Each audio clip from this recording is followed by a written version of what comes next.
Salve, salve, nação tricolor, um forte abraço para você que acompanha aqui com a gente o canal Bara Bahia. E hoje vamos de novidade, um quadro novo no canal. É um quadro onde a gente vai buscar trazer o Twitter para o YouTube e o nome do canal se chama Tuitaço. Na verdade, o nome do programa, o nome do quadro se chama Tuitaço. Esse quadro, ele vai buscar trazer para a gente novidades lá do Twitter acerca do nosso Esquadrão de Aço, reflexões, postagens interessantes, e aí vão virar tema para a gente tentar aprofundar com vocês aqui no YouTube. Antes de tudo, vou pedir aquela velha colaboração para vocês, aquela velha ajuda. Quem curtiu, deixa o like, ajuda a gente aí a fortalecer os nossos espaços de mídia independente do Esquadrão de Aço. Compartilha com a galera, se inscreve no canal e ativa as notificações que teremos muitas novidades neste ano. O tema de hoje é um tema de um Twitter que é conhecido da Nação Tricolor, é C Bahia Números, tá aqui, Pedro Pereira, realmente queridíssimo aí da Nação Tricolor.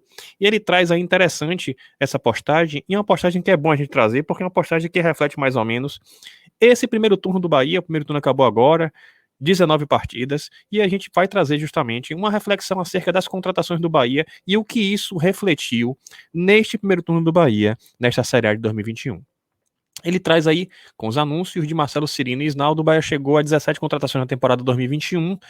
Nas enquetes realizadas no momento do anúncio, a média de aprovação é de 58,2%. Luiz Otávio foi a contratação mais aprovada até aqui, Danilo Fernandes a mais reprovada, e ele traz o ranking posteriormente. Só uma correção, na verdade foram 18 contratações, o próprio SC Bahia Números corrigiu lá na postagem em seguida.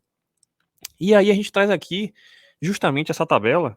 É uma tabela muito interessante, muito bem feita pelo SC Bahia Números, que são as enquetes, né, que foram feitas acerca da avaliação da torcida tricolor sobre as contratações para esta temporada. E o interessante é que a gente tem nos extremos Luiz Otávio como a principal aprovação, é o titular no momento, e temos Lucas Mugni, que é o menos aprovado e no momento também se tornou um jogador-chave para o time titular do Bahia. Ou seja, nunca é fácil a gente fazer avaliações preliminares, futebol realmente é uma caixinha de surpresa, mas, evidentemente, cabe à diretoria, cabe a quem detém a caneta, fazer com que você diminua a margem de erro e aumente a margem de segurança para as contratações. E aí, eu vou trazer justamente esse tema, que é um tema interessante, que é o tema acerca dessas 18 contratações do Bahia. Qual o perfil? O que é que o Bahia acertou, o que é que o Bahia errou, e aí eu vou trazer para mim, na verdade, na minha opinião, onde foi o principal erro em relação a esse perfil de contratações do Bahia para a temporada.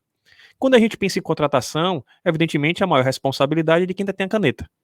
E não tem como a gente não deixar de trazer os responsáveis, Guilherme Belitani, Vitor Ferraz, Chávari e Drubsky. E eles têm consciência, não tenham dúvidas de que há realmente um comprometimento, uma busca de acertar, mas, por outro lado, quando há premissas erradas, isso faz com que, junto com o planejamento, com alguns equívocos, as contratações acabem sendo negativas mais do que positivas. O Bahia acaba errando mais do que acertando. E aí eu vou trazer para mim o principal ponto onde o Bahia errou nas contratações.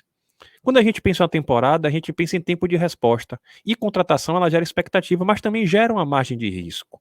E dentre os fatores de risco, um dos fatores de risco que deve ser analisado em toda a contratação é justamente esse tempo de resposta do atleta. É aquilo. O Bahia tem uma urgência de resposta, mas a maioria dos atletas não tinham ou não tem um perfil de resposta imediata. Na verdade, o perfil de resposta da maioria dos atletas que vieram é um perfil de resposta de médio prazo, enquanto que o Bahia, por outro lado, precisava de contratações com resposta em curto prazo. E aí vamos aos exemplos. Temos aí Luiz Otávio e Conte, já são titulares, dispensa apresentação, chegaram realmente a vestir a camisa. Luiz Otávio até se adaptou um pouco, mas hoje já é titular. Michael Douglas, ele demanda adaptação ainda, é um jogador a ser lapidado, é uma aposta do Bahia que vem entrando aos poucos. Oscar Ruiz é um jogador que veio com toda a expectativa, você vê que a avaliação dele foi muito boa, mas ao mesmo tempo o próprio Bahia e Chávari admitiu que a perspectiva em relação a ele é de resposta melhor a partir da temporada seguinte, né? E aí entra justamente nesse panorama que eu tracei acerca de um tempo de resposta de médio prazo, não condizente com a urgência do Bahia de curto prazo. Pablo, da mesma forma, ele foi avaliado de forma a amadurecer com o tempo, ou seja, também não tem resposta a curto prazo. Tony Anderson, a gente já tem acompanhado aí, fisicamente bem abaixo, um jogador com pouca intensidade, e entra também nessa situação de resposta em médio prazo. Marcelo Cirino, aí é lesão. Vem um jogador pré-lesionado, teve lesão ligamentar de LCA e provavelmente vai demandar tempo para entrar em ritmo, para a recuperação plena, e também é um jogador de resposta em médio prazo. Rodalega em princípio parecia a resposta em médio prazo, mas com méritos da preparação física do Bahia, da fisiologia, conseguiu encaixar melhor, e aí está começando a dar resposta no ator, fez 4 gols na última partida contra o Fortaleza, ou seja, até então, tem conseguido, e pelo menos com base na última partida, mostrar um retorno que o Bahia precisa, não à toa, substituiu muito bem Gilberto na última rodada contra o Fortaleza. Lucas Araújo, você vê que é uma resposta a médio prazo, jogador de amadurecimento, mas a última partida ele foi bem. Por outro lado, em todo o primeiro turno a gente não pôde contar com este jogador porque ele estava muito abaixo do que a gente precisava para o primeiro turno. Liger foi uma reposição de Juninho, é um jogador que começou ali jogando, né, de forma feijão com arroz mesmo, depois teve uma lesão e não voltou mais. Então a gente não consegue cravar de todo modo, é um jogador que não consegue ter uma resposta imediata até porque veio a lesão, inclusive pelo perfil do atleta, jogador de idade, enfim. A gente precisa realmente avaliar melhor esse atleta. Tassiano respondeu logo, mas infelizmente saiu, era jogador do Grêmio. Danilo Fernandes vinha de lesões nas últimas temporadas, não vinha jogando, ou seja, provavelmente demandará tempo para entrar em ritmo. Denis Júnior, transição, não dá para contar aqui, mas é um bom atleta. Galdesani entra nessa mesma situação de jogador com resposta em médio prazo, porque está muito abaixo do que poderia produzir, vinha com histórico de lesão nas últimas temporadas. Isnaldo chegou agora, não dá para cravar isso não, um jogador que estava livre no mercado, então de repente vai demandar um pouco mais de ritmo, só que vinha treinando e de repente já pode dar uma resposta um pouco mais rápida. Jonas veio do futebol árabe, a gente sabe como é que funciona, então é um jogador nitidamente de médio prazo, para se ficar, ele conseguir render uma coisa, mas ou seja, estava evidente que não poderia responder em curto prazo, dissonante aí da urgência do Bahia. Luizão veio lá do futebol europeu, pode ser que demande um pouco mais de resposta, mas por outro lado parece que fisicamente vem bem, vai depender apenas de adaptação. E Lucas Mugni já mostrou serviço, Lucas Mugni já é o titular, cumpre a função tática importante e é um jogador que prova que quando se tem uma resposta em curto prazo, o time ele se eleva tecnicamente e consegue elevar seu patamar na temporada. Em suma, galera, eu trouxe aí justamente essa lista das contratações para a gente perceber que o Bahia, apesar da urgência nas contratações e apesar da urgência na resposta em campo, teve mais atletas com perspectiva de resposta em médio prazo do que com perspectiva de resposta em curto prazo. É aquilo. A nossa urgência exigia atletas com a resposta imediata, mas boa parte das apostas, evidentemente aí a gente percebeu com base em várias razões, elas indicam resposta em médio prazo, o que não condiz com urgência na temporada, uma urgência pesada, uma urgência de calendário encavalado, e o Bahia precisava realmente incorporar esse elenco. E em razão disto, em razão dessa dificuldade de jogadores que não tinham capacidade para responder de forma imediata, a gente teve dificuldade nesse primeiro turno.